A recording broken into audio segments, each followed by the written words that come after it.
eu consigo dizer, eu acho que eu posso dizer que eu tive um burnout. Eu tive um momento específico. Tudo isso já estava acontecendo. Eu já estava tentando a mudança, porque eu já tinha pedido para mudar de área, porque eu tinha identificado essa área que eu não consigo estar no meu melhor nessa função. É uma função que estava precisando, naquele momento, de competências que não eram as minhas melhores. Então, o esforço que eu estava precisando fazer para entregar algo que aquela função precisava era fenomenal. Então, eu cheguei a sinalizar, a dividir um pouco, obviamente não de uma forma tão vulnerável assim, mas de dividir de preciso sair daqui, que não tá bom. Mas também a mudança não é tão rápida assim, né? Ninguém muda, de repente, um diretor de cadeira da noite pro dia. Então, foi algo que demorou um pouco mais, alguns meses. Mas aí, nesse meio do caminho, entre eu pedir para sair e algumas coisas de reunião que aconteceu, que eu me senti pressionada e tal, que deu aquele tela azul. Sabe o tela azul a gente fala, né? Do computador, que de repente ele vem com tela azul? Eu tive esse tela azul. 6 horas da tarde, no meio de uma reunião. Enfim, que aí eu tive uma notícia lá que não era boa, que a gente ia ter que mexer em tudo e tal, da noite pro dia. Me deu um... Eu fiz assim, parei assim, desliguei a câmera, comecei a chorar. Caramba. Compulsivamente. Eu comecei a chorar como eu nunca acho que chorei na minha vida, assim. Compulsivamente. E aí já chamei o Rafael, né, meu marido, e falei, Rafa, não tá bom. Preciso sair, preciso. Só que eu também sou racional, então não tô falando de pedir demissão amanhã, né? Então, mas eu vou pedir uns dias fora, então eu pedi licença, minha chefe na época foi maravilhosa, me deu uns dias, me deu umas semanas, dividi com o meu braço direito na época, que assumiu a área, meio que ali temporariamente, e depois eu, inclusive, aí eu mudei de área. E aí eu fiquei bem na nova área, a nova área tava realmente onde eu conseguia fazer o meu melhor e tal. Mas aí eu percebi que ainda assim eu queria uma mudança maior. Então, interessante isso, né? Porque no auge da confusão ali de quando tá muito ruim, era óbvio que eu tinha que mudar dali, sair. Aí eu vi que não era só nesse nível de mudança que eu precisava de um nível de mudança ainda maior. E agora eu também lembrei de uma acho que, enfim, ensinamento de alguém que falou assim, quando o seu filho vier pra você depois de um campeonato de futebol que ele perdeu e falar pra você, mamãe, eu não quero mais fazer futebol, você vai falar pra ele, não. Se depois de um campeonato em que você ganhar, sair de lá vitorioso e você falar, não quero mais, aí isso. Sim. Então acho que foi um pouco disso que aconteceu comigo. Na hora que eu saí da posição, tava feliz numa outra posição, em trade marketing, trabalhando com inovação, numa equipe bacana, as coisas fluindo, não tava mais com aquela pressão que eu tava antes. Aí sim, eu tava bem, e aí bem eu pude falar, de fato não é mais isso. E aí você tomou, a partir do planejamento, né? Seu marido também tem um cargo executivo, Sim. né?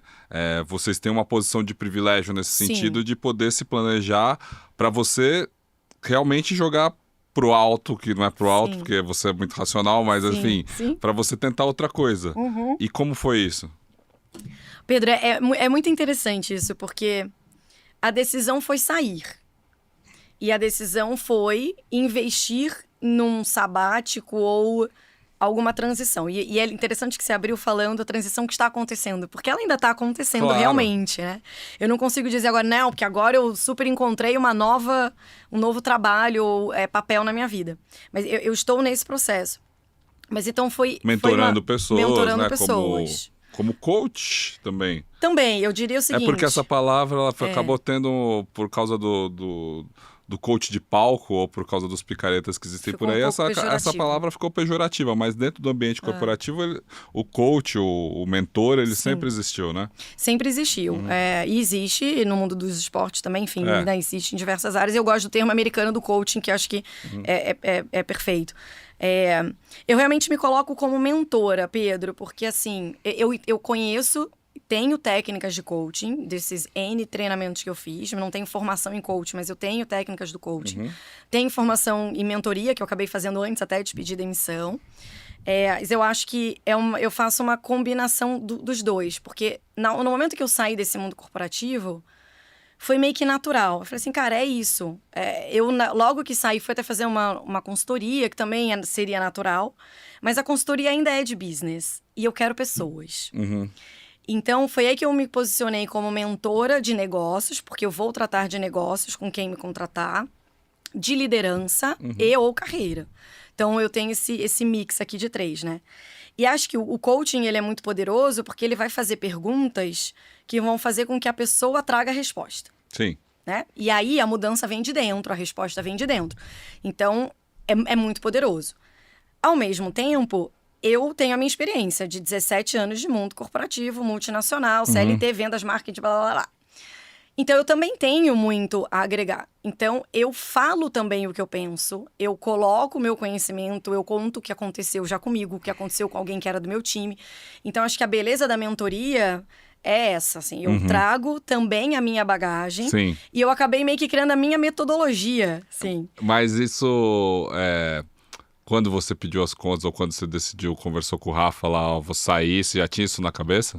Eu tinha, porque assim, eu já era mentora dentro tanto da Souza Cruz quanto da Mondelez, eu já era mentora internamente de vários recursos, de vários talentos lá dentro. Então, já era algo que eu fazia dentro do meu trabalho ali, mas era algo que eu tinha já prazer, que é essa coisa da troca com o outro. Então, eu saí dali me posicionando como consultora e mentora. Eu hoje me posiciono como mentora especificamente. Não que eu não possa fazer uma consultoria, mas verdadeiramente não é o que eu amo. Então, eu estou em busca do que eu amo. E aí, foi muito curioso, Pedro, porque é quase como se naturalmente as pessoas começaram a vir atrás.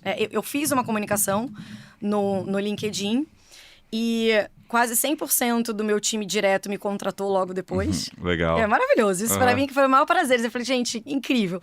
Primeiro, por continuar com eles, próximo deles. E segundo, pela chancela de que faz sentido o movimento que eu tava fazendo, né? E realmente, hoje, assim, eu tô completando agora, porque eu sou dos números, né? Então eu gosto. Tô chegando no meu número 50 de mentorados. Então, ao longo desse 1 ano e meio, foram 50 pessoas que já passaram comigo. E 100% delas, ou eu já conhecia, ou já me conheciam, ou são próximas de alguém que já me conhecia que me indicou. Legal. Eu ainda não estourei a bolha de Instagram de vir alguém que não me conhece e ir atrás de mim. Mas assim, nem que não precisa. É isso, eu tô ainda ali no meu Family and Friends. Quem e vai as fazer a indicações. bolha os transformados, né? As pessoas que passam pela mentoria. Mas quero voltar lá na parte difícil do papo, assim, como que é? Porque daí você não tem mais uma renda fixa. Acho que muita gente tem a dúvida e já teve comentários aqui no podcast sobre essa vontade de sair do trabalho formal. Mas eu tenho, por exemplo, o meu irmão. Meu irmão é um cara que trabalhou muitos anos na Vivo, numa empresa, e aí chegou um momento em que ele saiu depois de um burnout também. E às vezes as pessoas ficam, tipo, de não ver um caminho fora também de outra empresa, outro mercado. Meu irmão é muito isso. Ele também empreende, mas não convicto de empreender. Quando eu saí do CLT, eu fui convicto para empreender, porque no final das contas era o que eu exatamente queria. Às vezes, e eu acho que para você, você também encontrou esse caminho para fazer, né, o seu chamado, ou seja, para estar próximo do que você gosta, mas às vezes não é com uma convicção de que isso aqui vai ser meu ganha-pão, isso aqui vai ser minha vida, mas uma forma de se colocar ou se posicionar. Claro, você tem um planejamento muito bem feito de engenheiros com o seu marido, que também... O Rafa, não sei o que ele fez engenharia? Engenharia de produção também, então, a mesma coisa. Casal de engenheiros, vocês se planejam. Como que é? Sim. Ótima pergunta, Pedro. E acho que assim... O meu lado racional é isso. Vai sempre falar, planejem. E eu tenho mentorados também com o objetivo de transição de carreira. Então, esse também é um tema que eu abordo e que a gente faz. Não dá para ser também ingênuo e nem irresponsável de pedir demissão amanhã sem ter nenhum preparo. Né? Então, assim, eu diria assim, o meu preparo, ele foi financeiro desde que eu sou estagiária. Eu tenho uma consciência de educação financeira muito boa. Então, eu sempre juntei dinheiro, porque eu tenho o objetivo do dinheiro trabalhar para mim, né? Tem que ir lá render para ter o meu salário. Então, isso foram 17 anos fazendo isso. Então, independente, né? Graças a Deus, estou bem no casamento com o Rafael, etc. Mas independente dele, eu poderia ter tomado essa decisão anyway. Então, isso eu acho que é uma coisa importante. Muito importante. Então é algo que, assim, foi Porque sendo alguém construído. pode olhar e pensar, essa perua aí é uma burguesa, é casada com o marido também, aí agora resolvi não trabalhar mais. Não, você sempre poupou, você sempre teve... Sempre tive isso. Acho que também de ter passado experiências com meu pai desligado, demitido, e ficou alguns anos sem conseguir um trabalho, e eu via essa situação e falei, eu quero estar preparada para quando isso acontecer comigo. E não é nem se, porque pra mim é quando, né? É uma questão de tempo, né? A gente sabe, você já fez outros podcasts também falando sobre isso, né? Etarismo, etc. Então, acho que é estar preparada para quando isso acontecer. Então, é algo que eu fui na vida inteira pensando e me preparando. Então, acho que teve isso, mas tem, obviamente, sim, a conversa de sentar com o Rafael num restaurante. Eu falo, gente, conversa difícil, dica, conversa difícil eu tenho fora de casa. Porque dentro de casa, você sai de si. Sabe a coisa eu falo sempre do sequestro da amígdala. A amígdala no nosso cérebro, na hora que a gente se sente numa situação de sobrevivência, a sua amígdala ela é sequestrada e você vai para um ataque, fuga ou paralisa. Então, situações difíceis pode ser que alguém eleve um pouco a voz, fale uma coisa que você não quer ouvir, ou que você fale o que a pessoa não quer, cara... Faz fora de casa, porque dentro de casa a chance da vida ser sequestrada é muito maior. E alguém bater porta, se tranca lá e a conversa não flui, entendeu? Total, que dica boa, cara. Isso é bom, isso eu falo. Gente, vá para um restaurante. Então eu chamei o Rafinha, a gente foi para um restaurante no shopping, lembro até hoje. Bom, parênteses, eu também sou um pouco eu fui em astróloga, eu fui em taróloga. Eu também sou dessas. Eu tomo a decisão... Essa racionalidade aí, ela tem um pé também... na espiritualidade também. Quem busca... Tenho. Psicologia, talvez também busque formas de explicar o que é inexplicável. E aí essa busca passa pelas, como nossa amiga diz, pelas pembeiras da vida. Exato. Adoro. E aí eu chamei e falei, Rafa, precisa ser agora. Acabei de fazer meu mapa de talentos, não sei o quê, e a astróloga disse que realmente é um ótimo momento para pedir demissão. E aí, vamos bancar essa, vamos planejar e tudo mais. Então, graças a Deus, ou graças também à minha escolha, né, do meu parceiro, que acho que está alinhado, ele entendeu e a gente começou a fazer esse plano juntos.